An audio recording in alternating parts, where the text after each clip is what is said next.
இப்போ பழப்பச்சடி பண்ணி காட்ட போறேன். ஸ்வீட் பச்சடி சொல்லுவா, பழப்பச்சடி சொல்லுவா. அதுக்கு வந்து உங்கள்கிட்ட என்னெல்லாம் பழங்கள் இருக்கோ அதெல்லாம் நறுக்கி வச்சுருங்க. அவாவாத்தா ஒரு பழம் இருக்கும், இல்லாட்டும் நிறைய வாங்கிட்டு வந்திருப்போம் இருக்கும். மாதுளம்பழம், பேர், ஆரஞ்சு, வாழைப்பழம், திராட்சை, முந்திரின்னு சொல்லுவா, திராட்சைன்னு சொல்லுவா, ஆப்பிள், இது வந்து மாம்பழம், அதில் வந்து டேட்ஸு, அந்த வால்நட்டு, உணக்கு முந்திரி, திராட்சை, கிஸ்மிஸ்ஸு, இது வந்து கேஷ்நட்டு.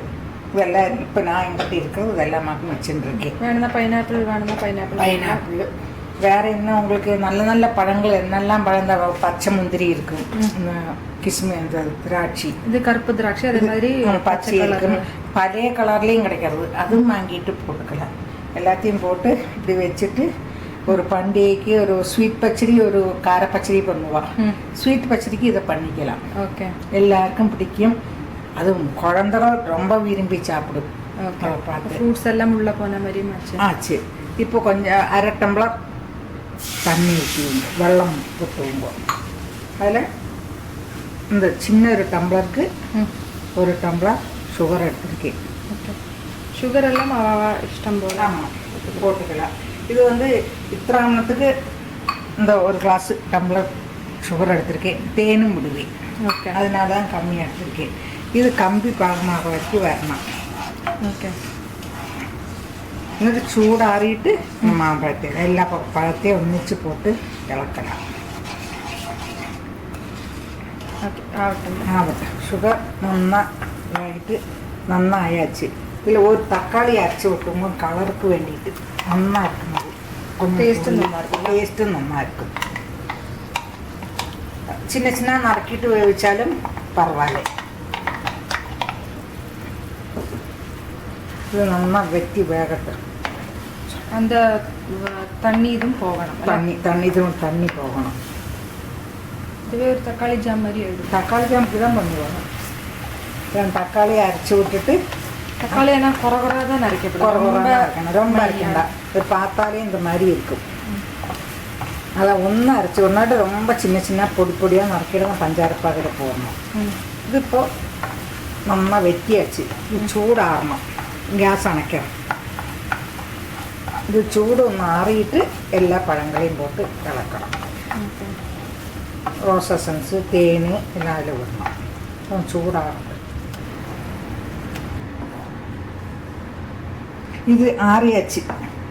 இந்த மாதிரி ஜாம், இந்த மாதிரி தான் தக்காளி ஜாம் ഉണ്ടാക്കുക. தக்காளியை நல்லா அரைச்சி வடிகட்டி எடுத்துட்டு പഞ്ചാര പാകര പോട്ട് அந்த കുരു ഒന്നും ഇല്ലാതെ കുരു அந்த തോലൊന്നും കടിക്കാക്കി അരിച്ചെടുക്കണം. എന്നിട്ട് തക്കാളി ജാം பண்ணுவா.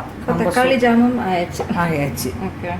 இப்போ இந்த பழங்களை எல்லாத்தையும் போட்டு விடுறேன்.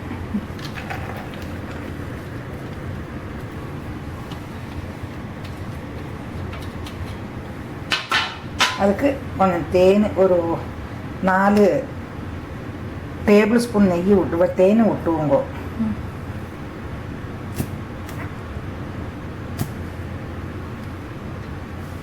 பெரிய ஸ்பூன் சொன்னால பெரிய ஸ்பூன், டேபிள் ஸ்பூன் தானே. அதுக்குதான் சரி சிலவுமா. இப்போ எல்லாமே இளக்கணும்ல. எல்லாமே இளக்கி ஒரு 2 ட்ராப்பு தான் ரோஸ் எசன்ஸ் விடலாம்.